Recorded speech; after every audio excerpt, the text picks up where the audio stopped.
Pemirsa, Menteri Agama periode 2020 hingga 2024 Yakut Khalil Qomas mengajukan pra-peradilan atas penetapan tersangka dirinya di kasus kuota haji. Mantan Menteri Agama Yakut Khalil Qomas mengajukan gugatan pra-peradilan ke Pengadilan Negeri Jakarta Selatan. Yakut menggugat atas penetapan tersangka dirinya oleh Komisi Pemberantasan Korupsi dalam kasus dugaan korupsi kuota haji tahun 2023-2024. Dilansir dari laman Sistem Informasi Penelusuran Perkara (PN Jakso), gugatan itu diajukan Yakut pada Selasa 10 Februari kemarin dengan klasifikasi perkara sah atau tidaknya penetapan tersangka. Sidang pertama pra-peradilan Yakut rencananya akan digelar pada Selasa 24 Februari 2026. Pada Jumat 9 Januari 2026 lalu, Komisi Anti Rasuah menetapkan Yakut Khalil Qomas sebagai tersangka terkait kasus dugaan korupsi kuota haji 2024. KPK sebelumnya tengah menyidik kasus dugaan korupsi terkait penentuan kuota haji tahun 2023-2024 di Kementerian Agama yang terjadi pada masa Menteri Agama Yakut Khalil Qomas. KPK menduga adanya penyelewengan dalam pembagian 20.000 kuota tambahan yang diberikan pemerintah Arab Saudi. Tim Liputan Berita 1. Dan terkait gugatan pra-peradilan yang dilayangkan ex-Menteri Agama Yakut Khalil Qomas, juru bicara KPK Budi Prasetyo mengatakan penetapan tersangka berdasarkan alat bukti yang kuat. Namun KPK menghormati upaya hukum yang dilakukan oleh Yakut.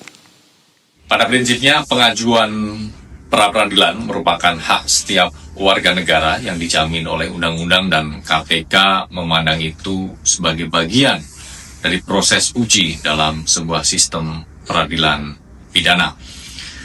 Namun demikian, KPK tegaskan bahwa seluruh tindakan penyelidikan, penyidikan hingga penetapan seseorang sebagai tersangka dalam sebuah rangkaian proses penanganan perkara, semuanya telah dilakukan sesuai dengan ketentuan hukum acara yang berlaku.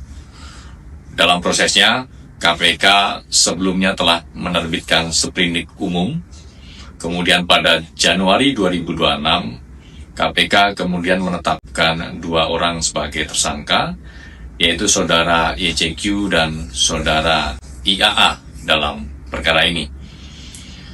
Kami pastikan bahwa setiap penetapan tersangka didasarkan pada kecukupan alat bukti yang sah, sebagaimana diatur dalam peraturan perundang-undangan, baik pada aspek formil maupun materialnya. Di sisi lain, Badan Pemeriksa Keuangan atau BPK sebagai auditor negara juga telah mengkonfirmasi bahwa kuota haji termasuk dalam lingkup keuangan negara. Sehingga saat ini dalam proses penyidikan yang masih berlangsung, kita juga masih menunggu hasil final penghitungan kerugian keuangan negara yang dilakukan oleh BPK.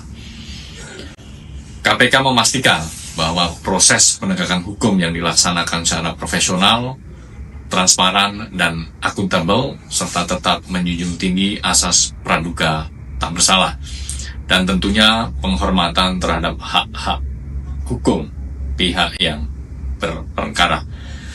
Saat ini KPK masih menunggu relas atau pemberitahuan resmi dari pengadilan terkait dengan pengajuan pra-peradilan oleh tersangka Saudara YCQ dalam